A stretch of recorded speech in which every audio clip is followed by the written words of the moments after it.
Pemerintah pusat sampun sukses indik ngemedalang pewarah ring paresisya mangda ngerajing ring sekolah menengah kejuruan utawi SMK.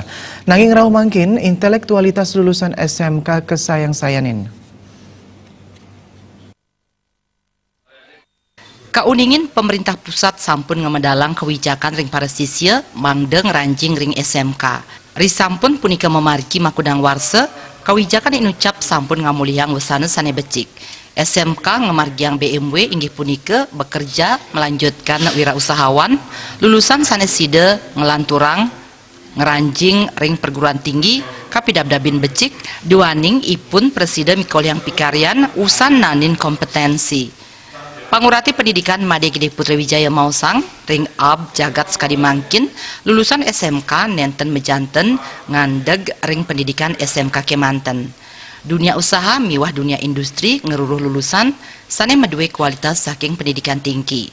Keabtiang lulusan SMK mangde nyaringin pendidikan tinggi minimal diploma 1 kantos diploma 4 antuk nincapang pangruhan prestasi sahataler kompetensi ipun.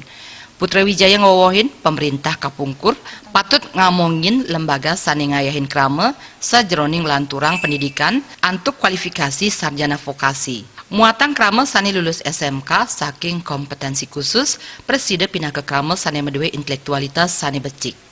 Jadi kami rasa ini perlu didorong baik oleh pemerintah maupun oleh masyarakat termasuk juga swasta. Hendaknya ke depan ini diberikan kelonggaran ya dan bahkan dukungan-dukungan yang maksimal terhadap terbentuknya lembaga-lembaga vokasi, sehingga dengan demikian lulusan SMK itu akan bisa meningkatkan kualifikasi dan sekaligus kompetensinya, karena dengan meningkatnya intelektualnya ataupun juga keterampilannya dan sikapnya akan meningkatkan pula kompetensinya gitu, baik kompetensi pedagogik, sosial maupun profesionalnya gitu. Putra Wijaya taler ngelanturang pamidabdab lembaga sarjana vokasi nenten mewah mawinan ring makesami lembaga pendidikan tinggi presida nyiagayang program skadi puniki. Jaya Kusuma, Bali TV.